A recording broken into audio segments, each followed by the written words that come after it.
Listen, I wonder if this is how my baby daddy met his current boo.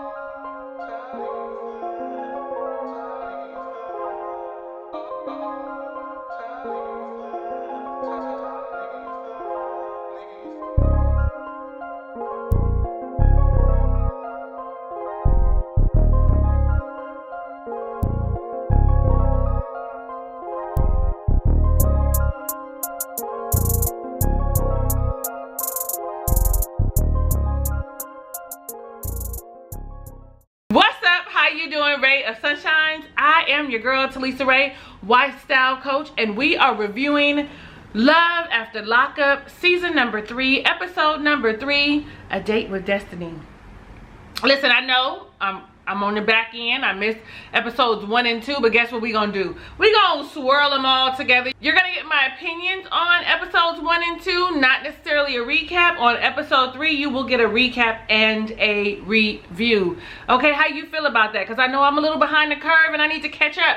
Because baby, let me tell you, I'm here for these shenanigans and these silly ass people and the decisions that they are making. Let's get the elephant out the room. Let's just get it out the way. Would you date someone who you met in prison? Like you never met him before. Would you do this? Or her? Never met him before. Meet him on a dating app. Plenty of fishes we saw. Some inmate pen pal thing. Your homegirl or homeboy is dating somebody in prison and you go for the other homeboy. Like, let me know down below in the comments if you would. Okay, I'm not asking if you've ever dated somebody who has been to prison that you knew previously. I'm talking about you met them fresh. And I'm gonna just tell y'all now, my answer is no. I will not, I am not. I will not, cannot date someone that I have no connection with outside of prison. I mean, I don't know, what does that say about me? Like, am I lonely? Do I need some friends? Do I, like, what? Am I bored? Like, I don't know. I'm already giving you a lot of my opinions, but let's just get right on into this. Let's just go ahead and get right on into this, and we're gonna start with Tyrese and Shonda. I think that's what my notes say. If I'm getting their names wrong, y'all get me together down below in the comments. I know you can, I know you will. It ain't no hard feelings here. Ain't no judgment here. We are transparent here. It is a safe space to say and think whatever you want. Okay, so Tyrese is 49. He lives in Chicago. He is a black man who is an engineer, which is a hot commodity. Like, that is exactly what he's saying. Like, I'm a woman of a particular age. Okay, yes, I'm magical. I'm a magic number this year. And so the fact of the matter is, he's taking himself off the market for us available black women who are what he says he wants. Independent, beautiful, with fat asses. I mean, I know a lot of women like that. But he chose to decide, he chose to date Shonda, who is 28 and is currently in prison for selling drugs for 3.5 years. He found her on a fluke. Like, you know, one of them ads, want to meet girls in prison. Like, I didn't even know really that was a real thing. Like, I thought that was pretend and they was just using their phones. Like, you know what I'm saying? Like, that's just my thought process. But nevertheless, he has 3 grown-ass kids, okay, that are probably close to her age. If he's 49, imagine him having his first child at 20. That means that child would be 29 or about to be 29, same age as his child. That ain't gonna sit well with him. He is absolutely right when he says, I don't know how they are going to react. They're gonna be like, WTF, Pops, what's the problem? I'm gonna do my best not to be long-winded, because I be having a whole lot of opinions about stuff. He's only been dating her for about 2.5 months, okay? And he sees marriage in their future. Like, sometimes I be like, this has gotta be a setup. You know, he feels like he doesn't have a good dating pool option where he is in Chicago because people see him as a player or whatever. He's a relatively attractive man. Like, he doesn't look so good in those confessionals, but when we saw him with his best friend Tangy, that he's known for 10 years, like, I was like, oh. See, because at first I wasn't feeling no kind of way when they was just talking. I was like, oh, this ain't good. But then when they got him like in his natural habitat and he got a nice little body, I was like, oh yeah. Oh yeah, the ladies in Chicago is mad, okay? Like, what's wrong with us that you got to go date someone that's in prison that is half your age. I mean, like, I'm just saying what the black women is saying, okay? Just like Tangi said, you know, they have 10 years of friendship, but she thinks, you know, that she's using him for his money. That she's using him. Well, we're going to see. We already know, though, that men like younger women. But I mean 20 years younger? That's a lot. That's a lot. Like, what can she do for you? What does she know? Oh, okay. You know what it is? She's gonna do exactly what you want her to do. She gonna not hold you accountable and at a higher standard. For women who have been through a lot and have experienced some things, and we know what we want and what we're not gonna stand for. Sometimes they think that they're getting a woman that's younger that has no clue and that's just gonna follow along and follow suit. He might be in for a rude awakening. And then he got the nerve to say he think Tangi is jealous. What? What's she jealous of? Because y'all been friends for 10 years. Did you sleep with Tangi before? Like, why? Why would she be jealous? Somebody let me know down below in the comments if you got some tea that I need to know. I like hot piping tea with lemon. Yes, preferably ginger lemon tea with cayenne. I like it hot. Honey, I was like, what? How much he spent in that boutique? $600 in that boutique? She ain't never had no stuff like that. I don't know. She was a drug dealer. Maybe she was big time. Maybe she was big time. But I'm all like, she getting $600 spent on her and she in prison. Like, she coming out in 2 days and she in prison. I'm barely getting these dudes to buy me dinner. Like, what's she saying? Maybe she the one need to be teaching a course. Okay, so let's talk Christiana and John. Okay, so I have to give you a little background, just a little bit, okay? John is 46, Christiana is 35. They met on a prison dating site. Not only that, she's there for burglary and he's only known her for 4 months. He has been married 4 times and engaged twice, okay? Like, he's part Native American, and so he resonates or identifies more with his native heritage than his, I guess, Caucasian heritage. And so his practice is of, you know, native traditions. And then she is a Christian. When they show her rap sheet, I'm all like, oh, she a career criminal. Like, they and all of these people seem to be career criminals. Like, this is what they do. Like, this is what they go back to. Like, this is who they are. Like, they ain't been here like this their first time.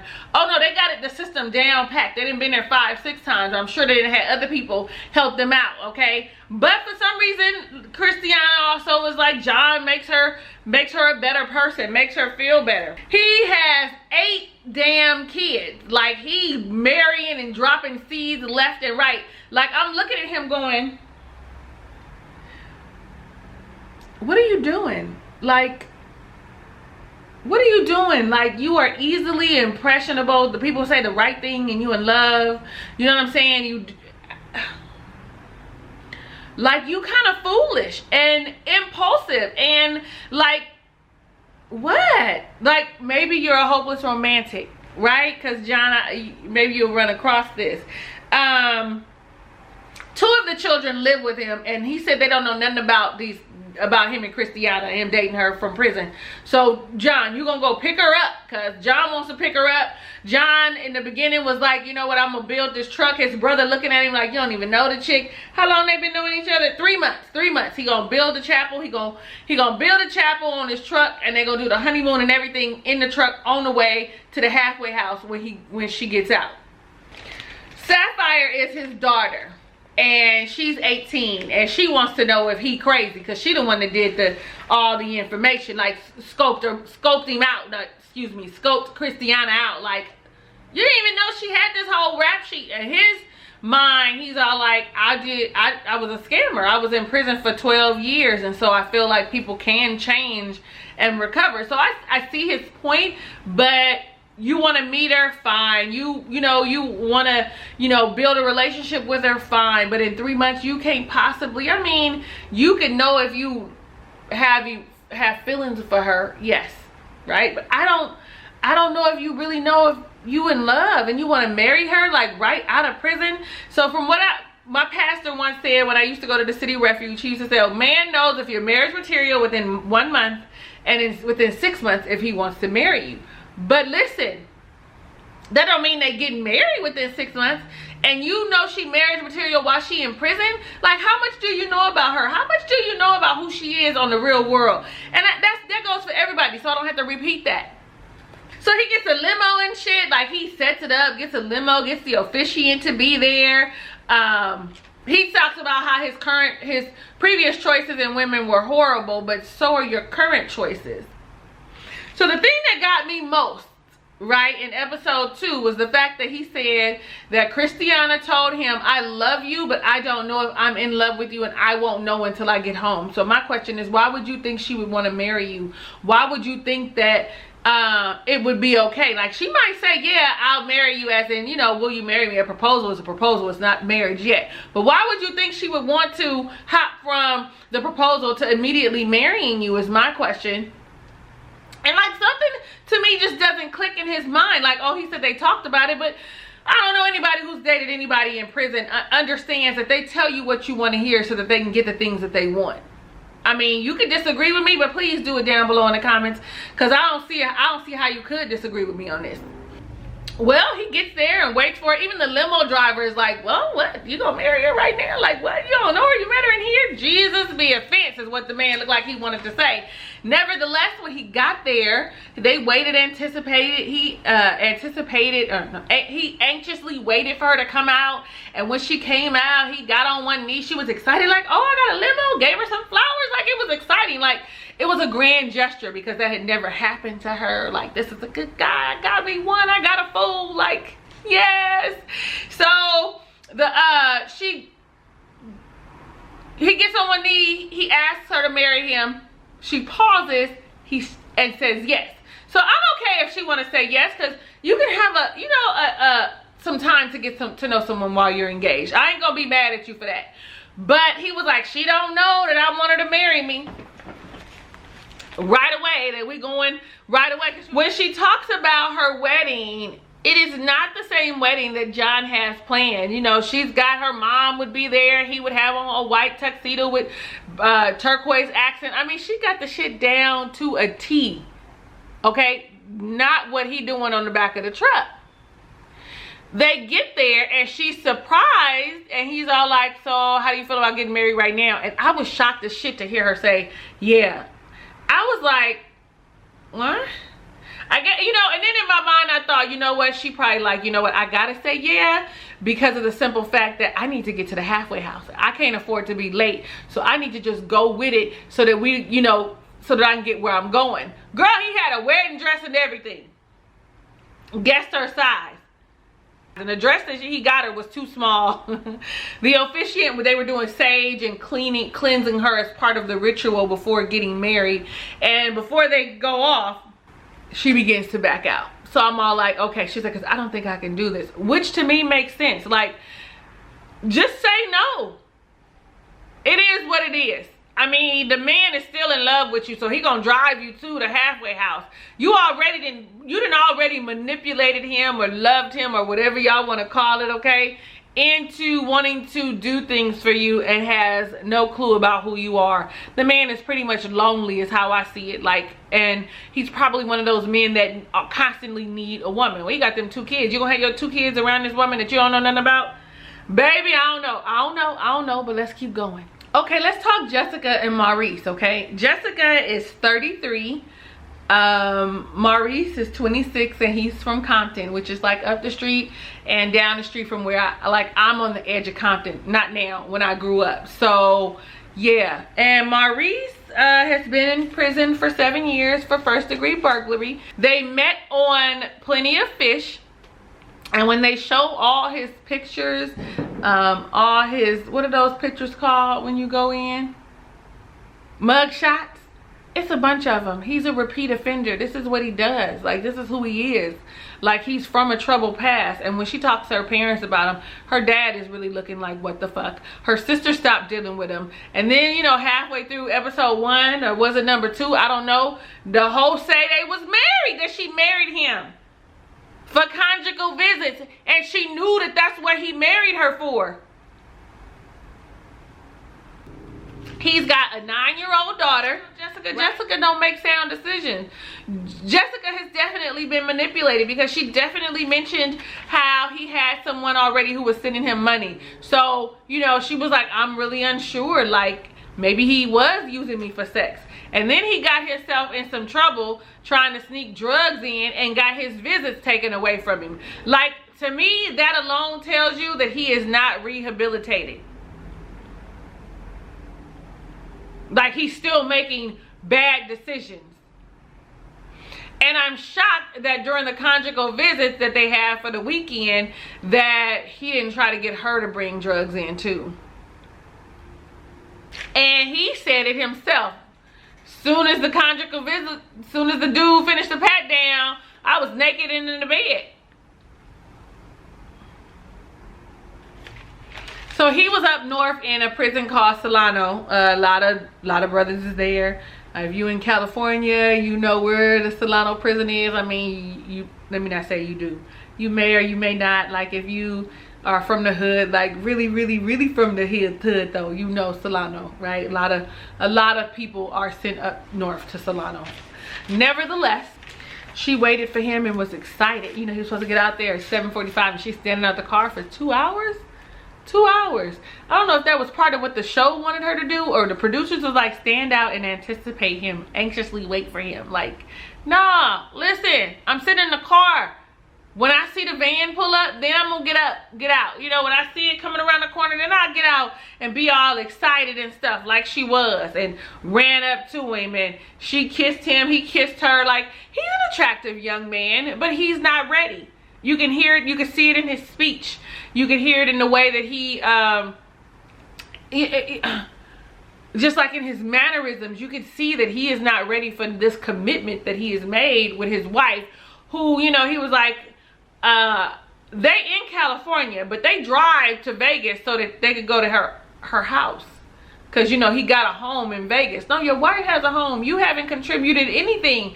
And is that a home that she owns, or is she renting it? Like, I'm just like, please, like, ladies, make wise decisions. If you want to date someone in prison, so be it. It is your prerogative. But be mindful and make wise decisions about the choices that you make. Because initially, they are there trying to manipulate you and to get something from you.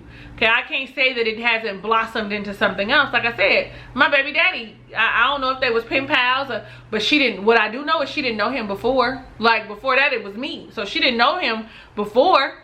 They met there. And so the fact of the matter is, had he gotten out sooner, but she, you know, she spent a lot of time, invested a lot of time in talking to him and spending time with him, you know, so they might work. I'm rooting for them in their relationship. Okay, I'm telling y'all my business now. Anyway, so they go to Vegas, you know, and he like, I gotta handle my business and close the door. She nervous because it's been 2 years since they actually had sex, so she don't know if it's gonna be different on the inside than on the outside. No, girl, it ain't. It's gonna be the same. Okay, it's gonna be the same. You spent 2 days with him. So if you guys were fucking like jackrabbits for 2 days, that's what y'all gonna do for about a month or so. If your little vagina was sore, that's what's gonna happen to you for the next couple days. Y'all don't like that? Y'all don't like me saying that? Too bad. It's the truth. Okay, hope she got some, she's excited, or she got some lube so that it's not tearing up her insides. Nevertheless, this is how you know that he's really a kid. Like, he went in this stint, he was 19, because he, what did I say, 26? So in this stint, he was 19 when he went in.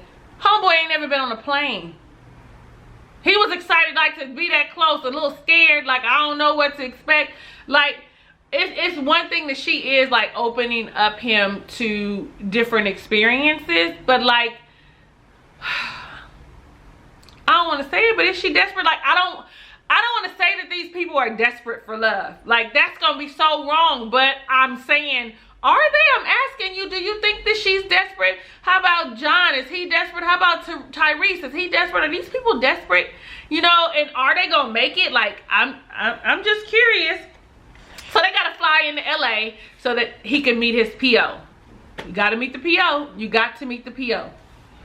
Oh, he calls his aunt and he says something about, I'm just going to go on out here. And she was like, you don't want to do that because you're going to go to jail.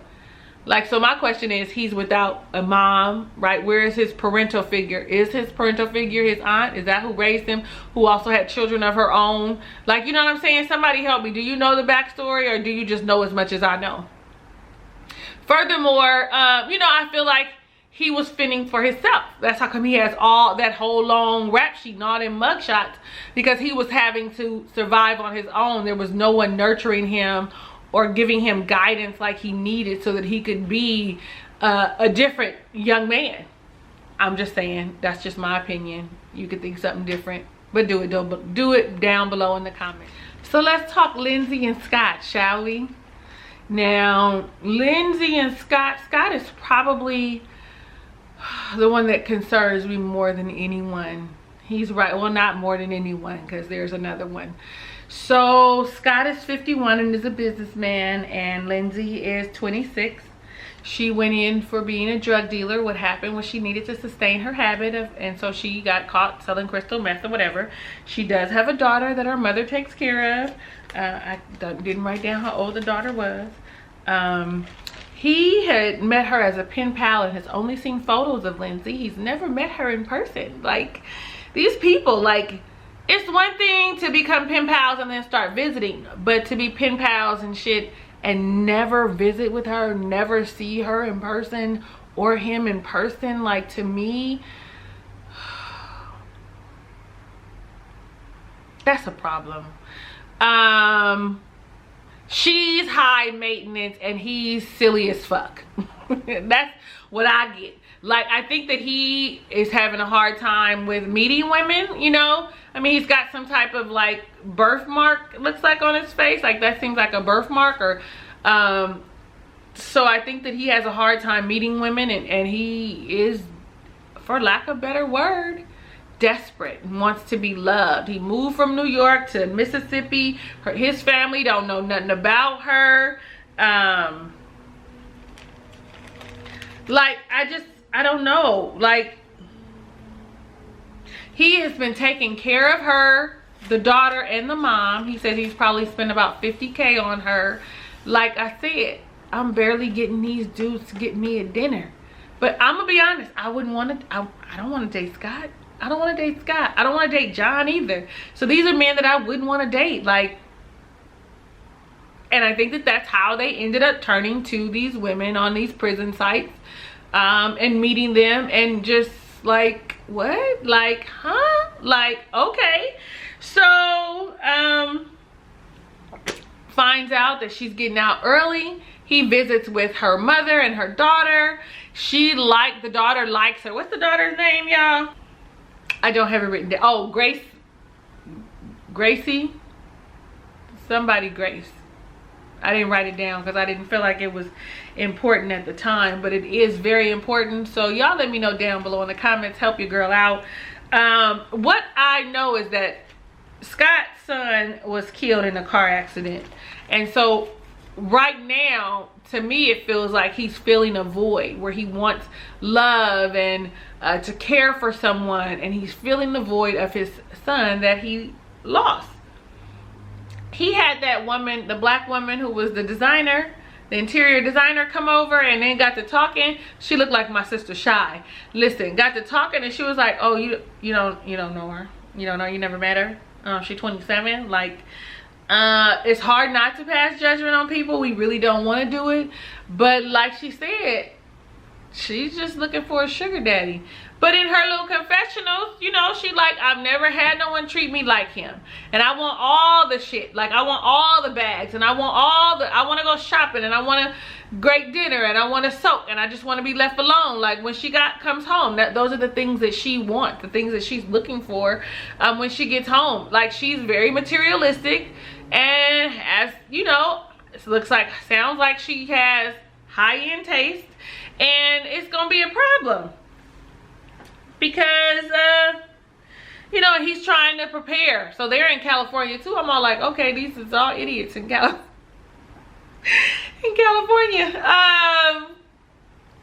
Shit.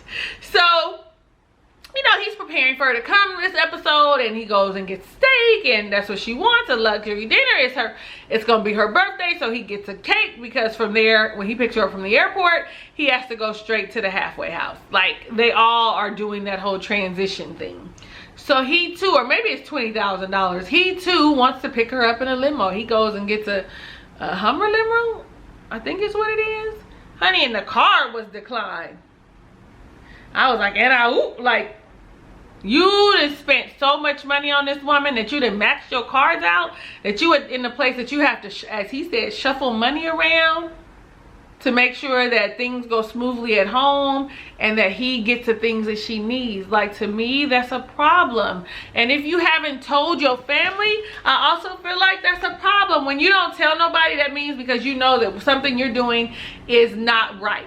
I mean, how many times have you done something and didn't share because you knew somebody was gonna be like, now you know that ain't right, that don't sound good, you look stupid. I mean, you keep a secret because of shame and embarrassment. That's why it becomes a secret. Like, yeah, I'm sorry, it says $15,000 to $20,000 that he spent on Lindsay, okay? He said he bought her a $1,000 cell phone, some clothes, and he gonna get her a car. Again, I can't get nobody to buy me dinner. And the funny thing that she says is, it sounds like she is going to go wherever he is, right? She's all in. But she says shit like, I don't know about his sleep patterns and habits and things like that. Is that what you concern yourself with? What about his character? Like, he's definitely a pushover. He's easily manipulated. You're gonna walk all over him, and that's the relationship you want? You don't know nothing about this man. You don't know his history. And then I'm all like, well, does he want another child? Is that why he going so young? I also think about that when I think about these guys. Like, maybe the reason that they date these younger women is because they want children, and they know that us old hoes is not having no more kids. Like, the bakery is closed. No more cookies are baked in here, honey. No more. I don't want any. Not that I can't have children. I can. I don't want to raise any more children. My son is 13. So I kind of think about that. Like, is that a possibility? Oh, and then he's all like, I didn't get verbal confirmation that she was coming in today. So you just going off of what she said a couple days ago. Listen, what I do know is that when people getting out, what do? They call and make sure that there's arrangements for someone to get them from the airport, from the jail, unless they don't have anyone and they got to take their little $70 or whatever it is they give them and go on the Greyhound. Now, you know, some of them have more money because they be working in prison, especially if they in camps and stuff. They make some money. So all of that kind of stuff are things that, you know, like, I'm all like, you don't see none of this as a problem? I'm sure she's gonna get off that plane though. I'm sure. Let's talk Queyline and Chevelle.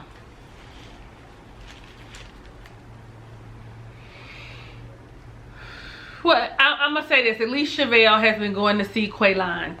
They both 29, right? They're both 29 years old, I think.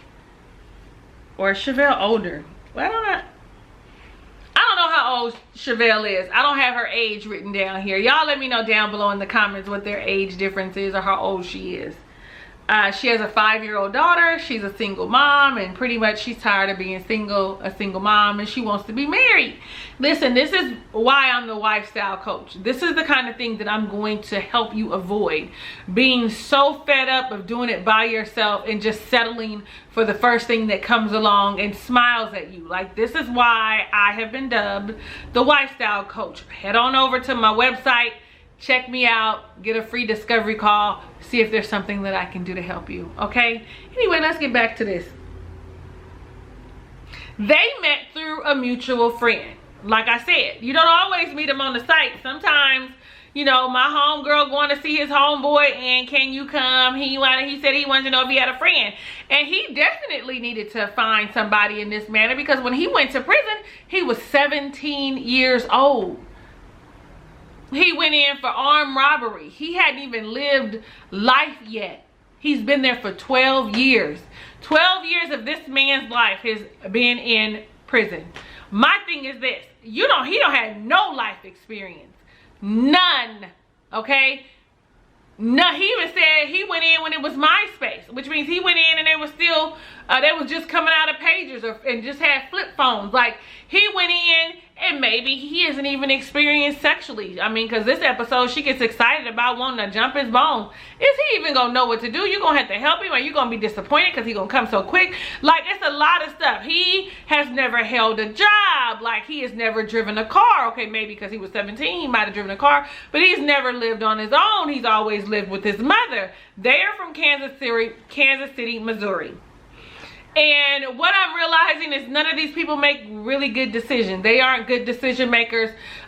In this instance, the reason I said about her is because she was a rapper and gave somebody $15,000 to produce her, and they ran off with the money.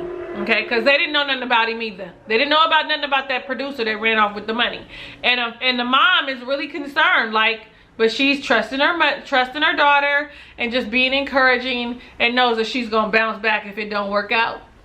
Listen, if it don't work out, you're gonna have to pick up the pieces, Chevelle. If it don't work out, if his mother wins like it sounds like she's gonna do, you're gonna have to pick up the pieces. Because he's telling Chevelle he coming back to Kansas, and the mama that moved to Texas and is like, I'm taking my son with me. Like, that's period, point blank. I'm taking my son with me. He's coming back to Texas. He told me that he would. Like, he even said I told them two different things and I don't know what I'm gonna tell my mother. See, because honestly, Queyline probably doesn't want to go to Texas. He probably wants to go to Kansas because that's what he knows. But he also knows that Texas might be a better bet for him because of the life he led while he was in Missouri, right? Like, and then she said stuff like, he sent my brother a birthday card. And I'm all like, you got excited because he sent you a prison birthday card for your brother? Oh, okay. And that he has a good relationship with your daughter. I can't think of her name either. Next time I'll know, but y'all can tell me now down below in the comments. Like, I just don't think that these decision-making skills are all the way developed. Like, the dad is not in the baby's life, and it's overwhelming being a single mother, and you want some help. But that man ain't even, he's not even fully developed as a man himself. You know what I'm saying? So you are already setting yourself up for failure. This is things that you had to think through. But somebody showed you a little attention and a little affection, and guess what? You're in love. Well, you get upset because he said, can you pick up my mama on your way to get me? Can you pick up my mama on your way to get me? Because she thought she was going to go back to the hotel and have her some good sex. And now she's like, how can I do that with his mama here? Like, that's not a thing. And she was disappointed by it. Not only that, when she picks up the mom is like, I haven't seen him in 3 years. I guess since she's moved to Texas. And that she wants her baby with him. And she drops the bomb on Chevelle and tells Chevelle, look, he coming to Texas. Well, really, Chevelle says, how do you feel about him coming back to Missouri? Now, that's a question that the producers probably told her to ask. Because that's some stuff that you just don't, you know, you keep that conversation. You keep that conversation light and airy. This is the first time you meeting the mom. You don't want to get heavy. So you know that was a question that the producers egged her into asking, and then it put them in a situation that was awkward. Because she was like, I'll go up there and walk out of there with my son. He gonna come with me. And she was like, you think so? I think so. Chevelle, you might have been seeing him and going to see him and writing him and stuff, but you don't have the bond that he has with his mom. He don't know no other woman really but his mother. So he don't even really know if he connected with you in an intimate, let's say in a spiritual way, in the biblical sense, because he doesn't know, like, you know what I'm saying? He doesn't know a damn thing. Like, y'all, the mom explains to her, the mother's name is Queyline. She explains why she wants her son to come to Texas and apologizes to her because she didn't mean for the conversation to end that way or to go that route and be so awkward and uncomfortable. But the reason why is because he's my son and I'm gonna do everything I can to keep him out. I wasn't there to help him when he went in. Like, he got shot and all kind of like chaotic stuff. And so the mom is like, so I'm gonna do what it takes. This is my baby. I need him to come with me. But he said you was coming too. That y'all was coming together. Shocker. And you know, Chevelle's like, no, that's not. And she crying, and he's got some, you know, he's got some decisions to make. Like, child, listen, I don't know where this gonna go. Who you think he going with? His mama or Chevelle? Or he gonna convince Chevelle, manipulate Chevelle, who is desperate for love, to go to Texas and leave her family and her center and her unit, her stable family unit that she has, her support system, to up and go with him to Texas. Y'all let me know what you think down below in the comments. Okay, let's talk the last couple, Shawn and Destiny. Shawn is 45, Destiny is 28. Okay, he's a general manager at like some auto shop. She's in prison for drug possession and escape. Okay, he's never been married before. He has 6 children. They have been dating 9 months and he has never seen her in person.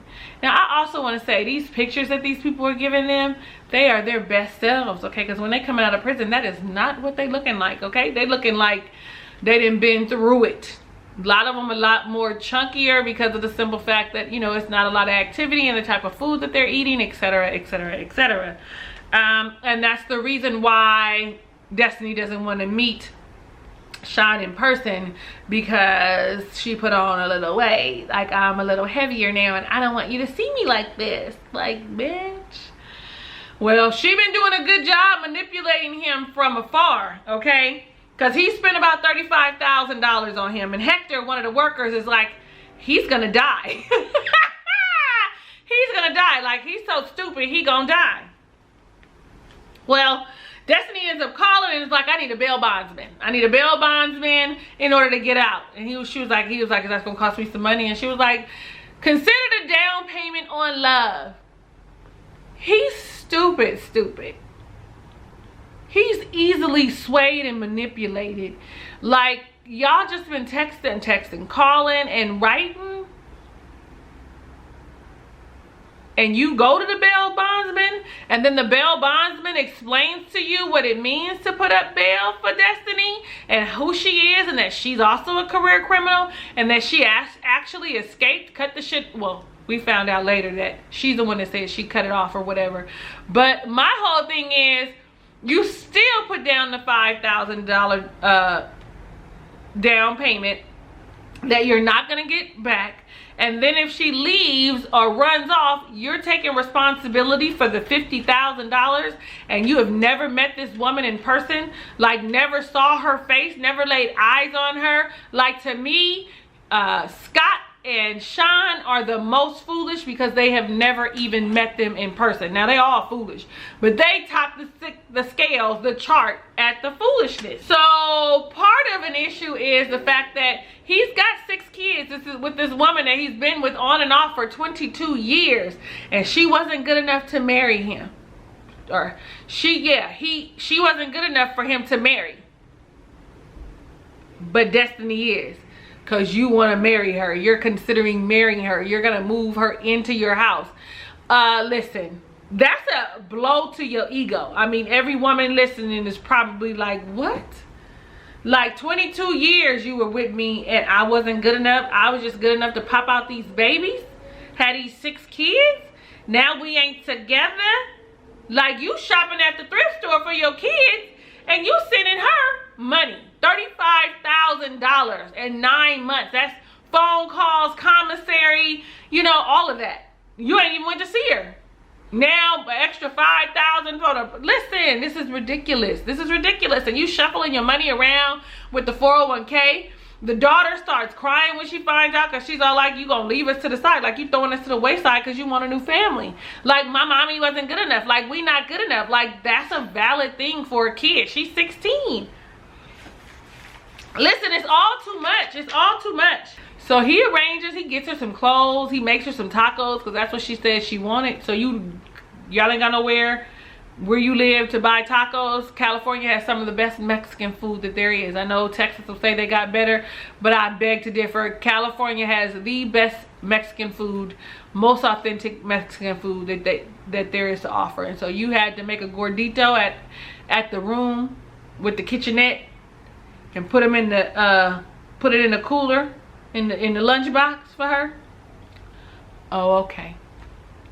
Listen, he says, my biggest thing is, what if I'm not attracted to her when I see her? You didn't think about that while you were spending that $35K? She was talking good shit She was telling you all kind of nasty shit and how much she loved you and she ain't never had nobody care for her like this before. I'm telling y'all, she really, like, I'm not a manipulative soul, but if I worked on it, maybe I could get somebody to give me $35,000. I got some things around my house that I'd like to upgrade. Like, what? So when he gets there, she ends up calling and he's all like, nobody ever calls, and then she hangs up on him. So he gets nervous, like, oh, what if she not coming out? Well, she comes out with her trash bag full of clothes, looking like a meth head. That's what she looked like to me. Her teeth all jacked up, but I can't say that. Maybe she just got bad teeth. Talisa don't talk about the people. Like, come on. She looks like her photo, just a little heavier. She says he looks older than what she thought. And he's like, she's a little more heavier than what I imagined, but I'm attracted to her. That kiss that she gave me said that she's attracted to me. Listen, do you know what she might have did while she was out on the street? Kissing you ain't nothing. And you've been supplying her needs, $35,000. He brought her flowers, which you know is nice. Like, I love me some flowers. Like, a man bring me some flowers. I love flowers. Bring me flowers. Bring me flowers. I love flowers. I know people say they die, but I love the way they look. I love the way they smell. It is God's decoration, and I love it. Anyway, I want to know what secrets he's got, because he says he has not been truthful with Destiny, and I really think it's about having them 6 kids and the relationship with the daughter. I mean, with the baby mama. Y'all let me know down below in the comments what you think about these couples. Like,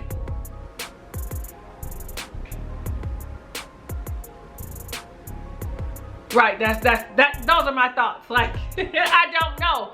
Listen, this was the longest that the reviews are gonna be because the episodes are so short. They shouldn't be this long. It shouldn't be more than 15-20 minutes tops, but this one I had to do 1 through 3. I am your girl, Talisa Rae. Thank you so much for watching my review of Love After Lockup Season 3, episode number 3. Nope, episodes 1 through 3. If it is your first time visiting my channel, definitely click the subscribe button to become a ray of sunshine. You also want to click the notification bell so that you're alerted of the videos I upload going forward. Last but not least, because you like me and I know it's real, go ahead and give me a thumbs up. Hugs and kisses and lots of love. I'll catch you on the next review.